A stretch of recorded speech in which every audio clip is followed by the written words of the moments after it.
नेताजी यहाँ से चुनाव लड़ते हैं, इमरान भाई। तो आशू मलिक जी जब चुनाव लड़े थे, इमरान भाई ने दिन रात मेहनत की थी, हमने खुद देखा, हम भी साथ रहे दिन रात। यहाँ तक के इमरान भाई के हालात ये हुए कि गला सूख सूख कर जाया करता था, लेकिन वो भाषण देने से पीछे नहीं हटा करते थे। और चंद लोग हैं जिनके विधायक जी फ़ोन उठाते हैं।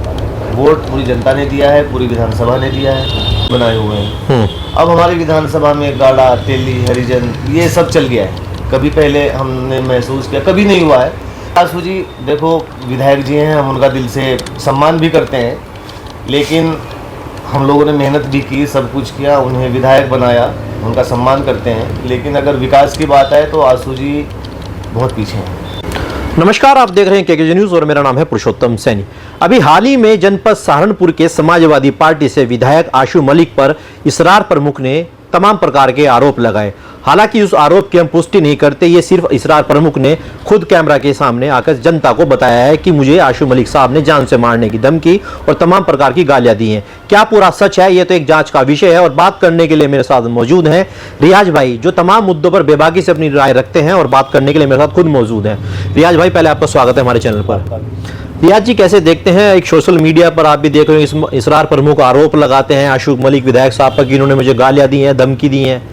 क्या है पूरा प्रकरण आखिरकार? गलत है। अगर इसरार प्रमुख को वो गाली देते हैं या किसी भी तरह का कोई उन पर इल्ज़ाम लगाते हैं, उन पर दबाव बनाते हैं, तो विधायक जी की गलती है, उन्हें माफ़ी मांगनी चाहिए। और बहरहाल वो भी उन्हीं की बिरादरी से, उन्हीं के समाज से आते हैं। 25 साल से इसी पार्टी की वो खिदमत कर रहे हैं, 25 साल से वरिष्ठ नेता हैं, मेहनत करते हैं।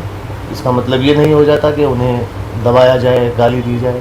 अगर ऐसा हुआ है, मैं इस चीज़ की पुष्टि नहीं करता हूँ, लेकिन अगर ऐसा हुआ है तो बहुत गलत, माफ़ी मांगनी। क्या आपको लगता है जनप्रतिनिधि, एक विधायक ऐसे काम कर सकते हैं, गाली दे सकते हैं, फ़ोन पर किसी को धमकी दे सकते हैं? ये बात हजम होती है? लगता नहीं है, लेकिन जो सोशल मीडिया पर चल रहा है, इसरार प्रमुख खुद सोशल मीडिया पर आकर के बोल रहे हैं, और पूरा प्रकरण हम भी लोग सोशल मीडिया के माध्यम से देख रहे हैं कि हुआ तो होगा।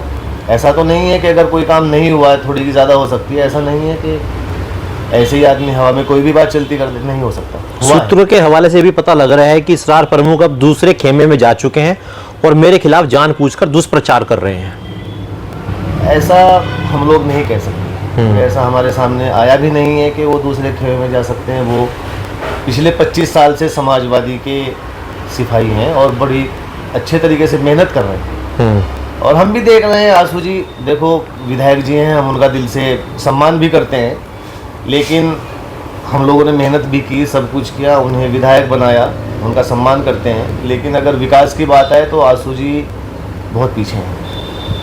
फ़ोन वो उठाते नहीं है किसी का। अगर विकास की बात होगी तो है ही नहीं, आप देख रहे हैं। मगर आए दिन आप देखते हो कि मुद्दे तो काफ़ी उठाते हैं विधानसभा सत्र में, आपने देखा भी होगा, वीडियोस भी आपने देखी होगी। बताइए कौन सा विकास हुआ, किसका फ़ोन उठाते हैं? विकास है जिन लोगों ने उन्हें विधायक बनाया है, दिन रात घूम करके, उनका भी उनके ऊपर कुछ हक है। उनका फ़ोन उठा करके उनकी समस्याओं का हल करना चाहिए। एक मुद्दा उन्होंने बड़ी जोरों शोरों से उठाया था 32 गाँव को लेकर, जो नगर निगम में शामिल हुए। तमाम वहाँ की ऐसी मूलभूत सुविधा थी जो वहाँ की जनता को नहीं मिल पा रही थी, चाहे सड़कों की हो, बिजली की हो, पानी की हो, और काफ़ी हद तक उनमें अगर देखा जाए तो सुधार भी हुआ है। नहीं हुआ, कहाँ हुआ है बताइए आप मुझे। खुद विधायक जी खुद कहते हैं तमाम विकास निधि अपनी निधि लगा है। विधायक जी आते कहाँ हैं? विधायक जी तो भैया के साथ में फोटो डालते हैं, उनके खास हैं, मंत्री हैं, विधायक हैं, खास हैं, बस वो फोटो डालते हैं। कोई आदमी को उनसे ज़रूरत है किसी भी काम की, उनका फ़ोन उठाने का उनके पास टाइम होता नहीं है। क्या आप सहारनपुर देहात विधानसभा से आते हैं? बिल्कुल, मैं और चंद लोग हैं जिनके विधायक जी फ़ोन उठाते हैं। वोट पूरी जनता ने दिया है, पूरी विधानसभा ने दिया है, सब फ़ोन करते हैं, फ़ोन नहीं उठता है। विकास का कोई मसला कहीं से कहीं तक नहीं है, और अब तो आकर के हम देख रहे हैं, पहले कभी हमने नहीं देखा है, अब हम देख रहे हैं, महसूस भी कर रहे हैं। क्योंकि कुछ लोग हैं, कुछ जो उनके 2-4 जिनके वो फ़ोन उठाते हैं, जो उन्होंने अपने साथी बनाए हुए हैं। अब हमारी विधानसभा में गाड़ा, तेली, हरिजन ये सब चल गया है। कभी पहले हमने महसूस किया, कभी नहीं हुआ है। बहरहाल यहाँ और भी जनप्रतिनिधि रहे हैं, और भी लोग रहे हैं, सब ने मेहनत की है। वो ऊपर वाले का काम है, अल्लाह ने किसको इज्जत दी किसको जिल्लत, वो उसका काम है। लेकिन विधायक भी रहे, सब कुछ रहे, कभी गाड़ा तेली, क्योंकि हम लोग अपनी विधानसभा में कभी गाड़ा तेली हमने देखा नहीं है। अपनी होश में सब लोग भाई की तरह रहते थे, सब लोग अब आज भी रहते हैं। गाड़ा तेली के सब काम आता है, तेली हरिजन के काम आता है, हरिजन सबके काम आते हैं। इस तरह से है, मतलब सब एक दूसरे के एक प्लेटफॉर्म पे खड़े होकर के सब एक दूसरे के काम करते हैं। लेकिन अब आ करके ये जो गाड़ा तेली वाली जो खाई है, ये विधायक जी के आने से जो पैदा हुई है, बड़ी अफसोस की बात है। वो इतने बड़े नेता होकर के अगर इस तरह की राजनीति कर रहे हैं तो मैं नहीं मानता कि वो सही कर रहे हैं। देखिए 2022 के विधानसभा चुनाव में आपने भी खूब आशू मलिक साहब के लिए वोट मांगा, घर घर जाके खूब मेहनत करी, आपने खूब वर्करी करी, उनको विधानसभा तक पहुंचाया। तो बीच में ये स्थितियां जो बदल रही हैं या फिर कुछ गुटबाजी चल रही है, अंतरकलह कह सकते हैं? देखिए, ये गुटबाजी भी कह सकते हैं या नहीं भी कह सकते। हम ना तो राजनीतिक इतने बड़े हैं, ना हमें किसी बात का होता है कि हमें गुटबाजी चल रही है ये वो। हमें तो सिर्फ अपनी विधानसभा का मसला है।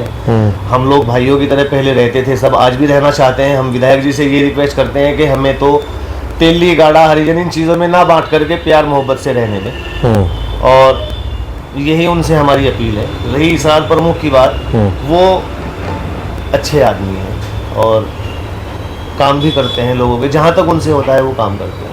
मगर हो सकता है कि ऐसा हुआ हो।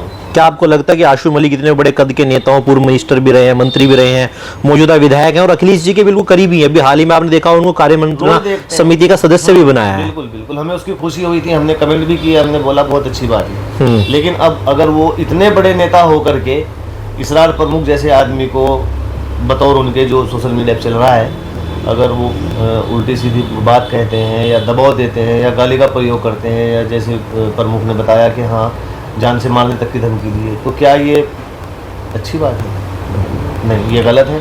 इस चीज़ के लिए इतने बड़े नेता को ये शोभा नहीं देता कि वो इस तरह की बातें या इस तरह का दबाव करें, तो ये गलत है। अगर ऐसा होगा तो उन्हें माफ़ी मांगनी चाहिए। माफ़ी नहीं मांगेंगे तो समाज के खुद के लोग हैं, जैसे इसरार प्रमुख बोल रहे हैं, फिर वो आंदोलन तो करेंगे। अब देखिए, अब 2027 का चुनाव भी नजदीक ही है। लगता है क्या जनता इन चीजों को देखते हुए फिर दोबारा आशू मलिक साहब को मौका देगी सहारनपुर देहात में? अगर उनके यही हालात हैं, जिस तरह से वो अपने ही समाज के लोगों को धमका रहे हैं, गालियां दे रहे हैं, या लोगों के फ़ोन नहीं उठा रहे हैं, या विकास की तरफ उनका ध्यान नहीं है, कैसे जनता उनका सहयोग करेगी? ये देहात विधानसभा है, इसमें जो काम करेगा वही विधायक बनेगा। ऐसा नहीं है कि आदमी बाहर से आएगा और लोगों को बांटेगा और विधायक बन जाएगा। कहीं ऐसा तो नहीं आपने 2023 के चुनाव में देखा होगा, इमरान मसूद वर्सेस जो आशू मलिक चला जी लेबर में निकाय चुनाव के अंदर, वही चीजें दोबारा आ रही है, क्योंकि पोस्टर विवाद हुआ था और शाहनवाज खान एमएलसी साहब खुद इमरान मसूद के साथ साथ देखे जाते हैं, कभी आशू मलिक के साथ नहीं देखे जाते। देखिए, वो उनका अपना पर्सनल है, वो किसके साथ है, किसके साथ उनका मन लगता है, किसके साथ नहीं लगता है। लेकिन जहां तक हमने देखा है, शाहनवाज खान कभी बिरादरीवाद की बात नहीं करते हैं, कभी भी उन्होंने एक वर्ग को साथ लेकर नहीं चले हैं। वो सभी वर्गों के साथ हैं, दुख सुख में काम आते हैं, और किसी वो यहाँ तक कि अगर दूसरी विधानसभा में भी उन पे कोई काम आता है, कोई परेशान है, तो वो जाते हैं। आशू मलिक जी को आपने देखा कहीं मैयत में? बताइए, अगर कोई उनका बहुत खास आदमी होगा तो आ सकते हैं। मगर सोशल मीडिया पे पोस्ट तो डेली जारी होती है, आप देखते भी होंगे। सर वो ठीक है, लेकिन आदमी जहाँ से विधायक है वहाँ अवेलेबल तो रहना पड़ेगा। शहनवाज को हम देख रहे हैं, शहनवाज दुख में सुख में, उनके वालिद साहब सरफराज खान साहब, वो दुख में सुख में सबके खड़े रहते हैं। और रही इमरान भाई की बात, अल्लाह ताला ने उन्हें इज्जत दी है, हम मुबारकबाद भी देते हैं। और लोग उनको पहले बोला करते थे कि वो हिंदू मुस्लिम की राजनीति करते हैं, नहीं, आज आप जा करके देखिए, अल्लाह ने उन्हें इज्जत दी है। सबसे ज़्यादा भीड़ उनके बैठक पर हिंदू भाइयों की रहती है, वो हिंदू भाइयों का भी काम करते हैं। वो कभी ये नहीं पूछते कि आप हिंदू हैं या आप मुस्लिम हैं, वो ये कभी नहीं पूछते हैं कि आप तेली हैं, आप गाड़ा हैं, आप हरिजन हैं, नहीं। अगर वो पार्लियामेंट में हैं तो हम देखते हैं उनके भतीजे शाहन मसूद साहब, उनका पूरा परिवार, डॉक्टर राजीव अंजुम साहब, हर आदमी वहाँ पे उनकी गैर मौजूदगी में सब लोगों के काम करने के लिए अवेलेबल रहे। मगर आज यादव जी द्वारा जो चलाई गई मुहिम है पीडीए, पिछड़ों को, दलितों को, अगड़ों को साथ लेकर चलने की, उसी यात्रा पर हम चल रहे हैं और ये कारवा हमारा लगातार चलता रहेगा। अखिलेश जी चल रहे हैं, आशू जी नहीं चल रहे। आशू जी नहीं चल रहे। आशू जी ने तो अपनी विधानसभा में यहाँ पे फूट डालने का काम कर दिया है।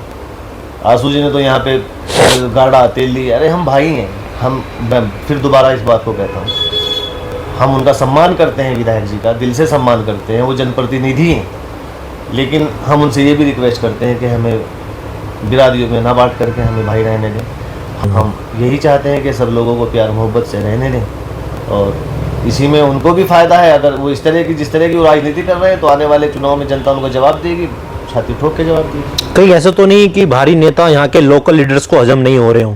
तमाम ऐसे लोग बोलते हैं कि भारी नेता हैं आशू मलिक और यहाँ के नेताओं को हम हजम नहीं हो रहे हैं। सर, अगर हम इस चीज़ को कहें कि बाहरी लीडर जो हैं उनको अपनी विधानसभा के या यहाँ सहारनपुर के लीडर हजम नहीं हो रहे हैं, तो अगर हम ये चीज़ कहें, वो बड़े नेता हैं, अखिलेश जी के साथ रहते हैं, अगर उन्हें यहाँ के नेता हजम ना हो रहे हैं तो ऐसा भी तो हो सकता है। उन्हीं को यहाँ के लीडर जो हैं, चाहे वो शहनवाज खान साहब हों, चाहे वो इसरार प्रमुख क्यों ना हो, चाहे वो कोई और हो, चाहे वो हम नेताजी हो सकता है उनको हजम ना हो। जब गठबंधन था, जब गठबंधन हो गया कांग्रेस और समाजवादी पार्टी का, और नेताजी यहाँ से चुनाव लड़ते हैं इमरान भाई, तो आंसू मलिक जी जब चुनाव लड़े थे, इमरान भाई ने दिन रात मेहनत की थी। हमने खुद देखा, हम भी साथ रहे दिन रात। यहाँ तक के इमरान भाई के हालात ये हुए कि गला सूख सूख कर जाया करता था, लेकिन वो भाषण देने से पीछे नहीं हटा करते थे। आपने इमरान भाई के जब इलेक्शन हुआ, क्या आंसू मलिक साहब को कहीं स्टेज पे देखा इस तरह से, या क्यों मुखालफत की गई? नहीं देखा है, मैंने खुद देखा है। उन्होंने सोशल मीडिया पर भी तमाम ऐसी पोस्टें डाली है, प्रेस वार्ता खूब हुई है। कांग्रेस के तमाम नेता बैठे थे और समाजवादी पार्टी के तमाम लीडर्स वहां पर मौजूद थे, आशू मलिक विधायक वहां पर मौजूद थे, तमाम ऐसे लीडर्स वहां पर मौजूद थे, संयुक्त प्रेस वार्ता हुई थी। तो बिल्कुल नहीं, हम भी काफ़ी दिनों से उन्हें महसूस कर रहे हैं, और वैसे भी हम कहीं ना कहीं अगर वो मिल जाते हैं या उनके बारे में सुनते रहते हैं, वो इस तरह की राजनीति में। अब आखिरी सवाल पूछ रहा हूँ, क्या लगता है 2024 के लोकसभा चुनाव में जो गठबंधन हुआ था, क्या 2027 में अब ये टूटने के कगार पर है? अभी कुछ नहीं कहा, टूटने के कगार पे तो नहीं। जो रिश्ते हैं वो तो ऐसे ही दिख रहे हैं। हम तो ये चाहते हैं और बढ़े, और बढ़ेंगे, लेकिन आपस में जो ये लीडर हैं, विधायक हैं, इनको सोचना चाहिए कि रिश्ते बढ़ाने चाहिए या इनको तोड़ना चाहिए। रिश्ते बढ़ाने में फ़ायदा है, अगर इस तरह की राजनीति करेंगे तो उसमें खटास पैदा होगी, नुकसान इन लोगों को होगा। चलिए, बहुत बहुत शुक्रिया आपका। तो ये थे वरिष्ठ समाज सेवी रियाज भाई, जिन्होंने तमाम इस मुद्दे को लेकर बेबाकी से अपनी राय रखी। अगर आप इस वीडियो को देख रहे हैं तो आप भी अपनी राय लिखना ना भूलिएगा।